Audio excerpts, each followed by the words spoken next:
smartphone of choice at its price. Now, we've used it for just around 2 days so far, and there are some things to like, starting with that color. Xiaomi calls it the coral green finish, and there's a nice bit of shimmer to it, although it very easily attracts fingerprints. It's made of Gorilla Glass 5 protection from Corning, but I wish it had a matte finish because they just tend to look and feel a bit more premium in the hand. Also, the phone's pretty chunky at 9mm thick and 208 grams, and yet there's no room for the 3.5mm headphone jack, although Xiaomi does throw in an adapter out of the box aside from your usual accessories. While the front of the phone is also Gorilla Glass 5 protected, there's no protection for the phone when it comes to water or dust resistance, and that's a bit of a drawback. The panel itself is a 6.67-inch Full HD Plus complete with 90Hz refresh rates and HDR10+. It's a Super AMOLED panel, so colors are fairly rich and it does get pretty bright. The curves off to the sides are also well done, and while I'm not someone who's bothered by accidental touches, it's been controlled well so far.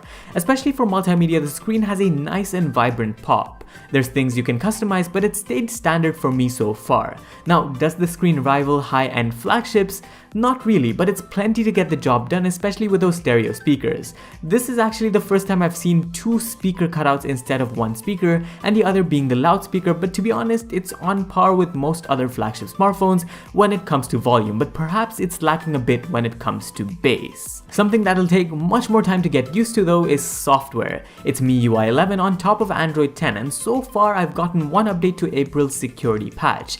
And let's get this clear, there's nothing wrong with the software from a performance perspective. In fact, you get the highest end power including Qualcomm Snapdragon 865 octa-core chip, 8GB of RAM, as well as 256GB of UFS 3.0 storage. But things like that navigation pane or those convoluted settings just get on my nerves a bit. But again, I've never been nitpicky about software in the past, and it's not a big deal for me, so it'll take a few more days to get fully used to this, and plus, the app drawer once enabled has some pretty useful categories to arrange your applications. But I can see how MIUI 11 can be a hindrance to some. There's of course Xiaomi's bloatware on there, and in particular I don't think that should be present so much when it comes to the overall software experience. But anyway, there's still time for me to figure things out on MIUI, and plus we might see MIUI 12 on this phone very shortly, and that's something to look forward to. Also, just as a side note, a special mention to haptic feedback on the phone because this thing works extremely well and just makes the phone feel a lot more premium.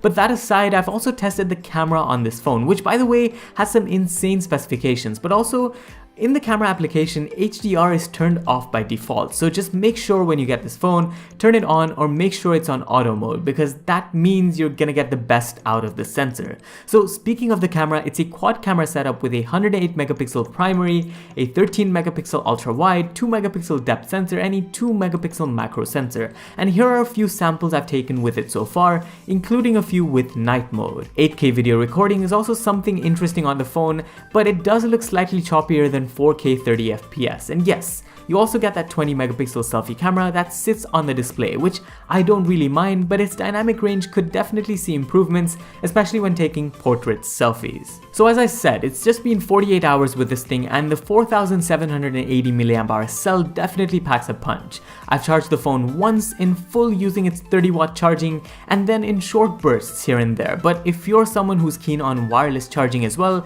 this thing supports up to 30W and also reverse wireless charging up to 5W. But yeah, so far the Mi 10 seems like a solid device, and at 2,599 dirhams, its most direct competition here has to be the OnePlus 8, and it does surpass it with wireless charging support. We'll also follow up with more details